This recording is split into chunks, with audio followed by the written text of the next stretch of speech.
Hello, and welcome to the History of Rome. It had been 200 years since the founding of Rome, and since that time the Romans had undergone a massive transformation. In the beginning, they were a collection of pastoral herdsmen and unsavory cast-offs making their way in the world by flock and trade, and since that time they had learned to become settled farmers, tilling the land and raising crops. They had gone from being a collection of armed rabble to a society of laws with a well-equipped, well-disciplined army. They had gone from upstart village to regional capital and now stood ready to challenge a wider pool of neighbors for control of all Italy. The Etruscans lay to the north and the Greeks to the south, and having conquered the central lowlands during the reign of the kings, the Romans now turned to the hills and mountains of East Italy for fresh conquests and, as always, were forced to parry the thrust of the Etruscan cities to the north. This is the world into which the Republic was born.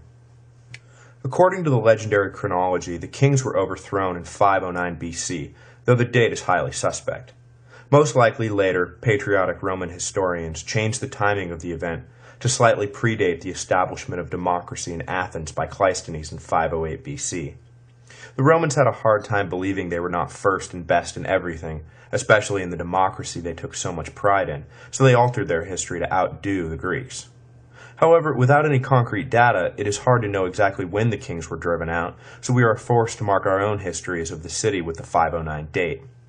As I said in Part 1, the sack of Rome by the Gauls in 389 BC destroyed all primary documentation, so we are left with a mixture of legend and historical fiction. Before we get into the story of the early Republic, I want to pause for a moment and establish who exactly we are talking about here. I often say that Rome did this and that the Romans did that, but except for a few passing disambiguations, I have not done much to describe the varying nature of the population. Were they some homogeneous hive mind who agreed on everything and acted with a single will? No, quite the opposite. There were rich Romans and poor Romans and middle-class Romans. There were men and women and children. There were slaves and freed slaves and immigrants and criminals and honest men who worked hard every day and lazy men who did not. There were prostitutes and vestal virgins, and intellectuals and illiterates. Just like any society, the city of Rome was inhabited by a vast array of individuals, each with their own worldview, motivation, and dream. And just like in any society, the Romans did not always get along with one another, and, in fact, often fought bitterly with one another for control and freedom from control. When the Republic was founded, the population of Rome was around 130,000. This population was divided into two basic groups, the patricians and the plebes. Put simply, the patricians came from those families who could trace their roots back to the original 100 senators chosen by Romulus, and the plebes came from those that could not. Generally speaking, the distinction between patrician and plebe also followed economic class divisions, though, as we will see, it was never that simple. In the early days, the political weight of the classes was inversely related to their numerical size. The smaller set of patricians held power over the larger set of plebes. As I noted last week, the two richest classes in Rome held between them enough votes to snuff out any possible opposition, and those classes were, for the most part, made up of patricians, so the patricians made the rules. In the beginning, then, the Democratic Republic was really an oligarchy of wealthy, aristocratic families who shaped policy to serve their interests and who had no intention of ever letting anyone else into the decision-making process. I don't want to get too far ahead of myself, but let me just say that it did not take long for the plebes, especially those plebes who were wealthy, to demand a greater voice in government. This tension between the patricians and the plebes would dominate Roman politics for the duration of the empire. Outside the basic patrician-plebe dichotomy, there were those without even nominal political standing, namely women, slaves, and immigrants. These groups formed a majority in sheer numerical terms, but were denied almost all political rights.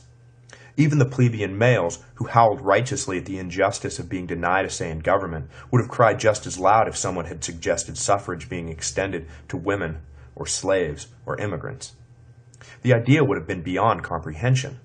And the contradictions of the early Republic bear a striking resemblance to the contradictions of the early United States. When you picture the burgeoning Roman Republic, picture what you know of the burgeoning American Republic. The United States, though rhetorically cloaked in the language of freedom and equality, allowed only white, landowning males to vote. Eventually, the propertyless men agitated against the injustice of an oligarchical elite trampling on their freedoms and earned the same right, but women and blacks and Indians and the new immigrants were left out in the cold, present but unheard. This was Rome, a republic in which the disenfranchised majority were ruled by a disproportionately powerful elite. This, then, was the basic political breakdown of the population. Economically speaking, whether patrician or plebe, the majority of Romans were, by this time, settled farmers. But this was no utopia of land-owning citizen farmers. The land was owned by an elite minority and worked by the rest of the population. Economics and politics coincided just as they do today, and the tension between owner and operator mirrored the tension between patrician and plebe. Plebes were constantly agitating for land redistribution, and patricians blocked reform whenever they could. In this early stage of the empire, the actual work of the farms was still done by the lower-class citizens, slaves being an important part of the Roman economic model, but not yet the keystone upon which the entire system was based. The farms produced two basic products: food for internal consumption, usually grain and cereals, and crops for external trade, usually olives and grapes, and the refined offspring, oil and wine. The Romans, building on the roots already established by the Etruscans, used savvy trade policies to enrich themselves with all manner of foreign goods, establishing a truly international flavor in the city. But as in so many other aspects of Roman society, it was the wealthy patricians who controlled the import-export boards, and it was they who benefited the most from foreign trade. Needless to say, the landless plebe who worked in the fields did not dress in African finery and eat off of Greek silverware. Divisions were many within the population, economically and politically, and hatred abounded between the classes.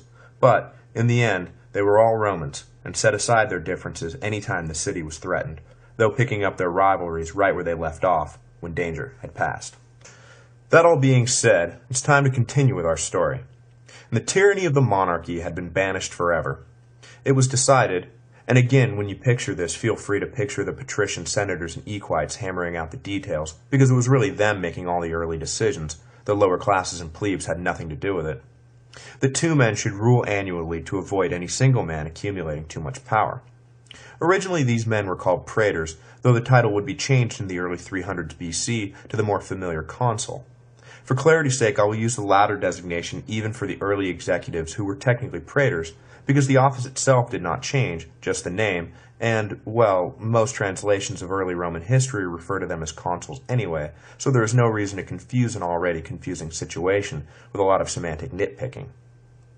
Anyway, to the Roman mind, ensuring freedom was not so much a matter of scaling back or limiting the power of the executive, as the Founding Fathers sought to do with their system of checks and balances, as it was a matter of limiting the length of time within which absolute rule could be wielded. The consuls had all the same powers a king had, near absolute power over war and peace, life and death. They just had to give it up after a year. The second consul was the one check the Romans did add into the system.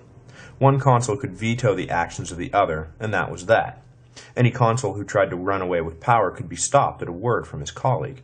If the two conspired to oppress the people, their terms of office expired after a year, and they were back to being mere citizens, with all the legal weight that would be brought down upon two men who sought to make themselves king.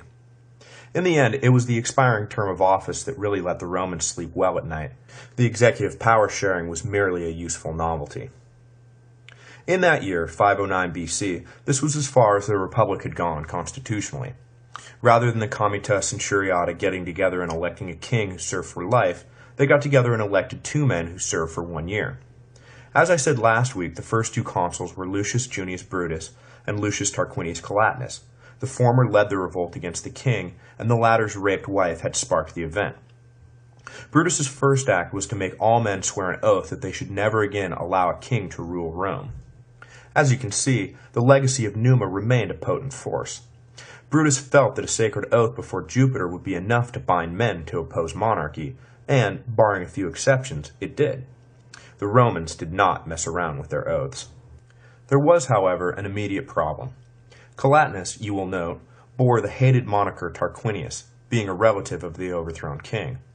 The population, jittery in their newfound freedom, worried that lust for power was an inborn trait of the Tarquins, and immediately regretted their election of Collatinus, despite the fact that he had helped lead the revolution and vocally denounced his cousins.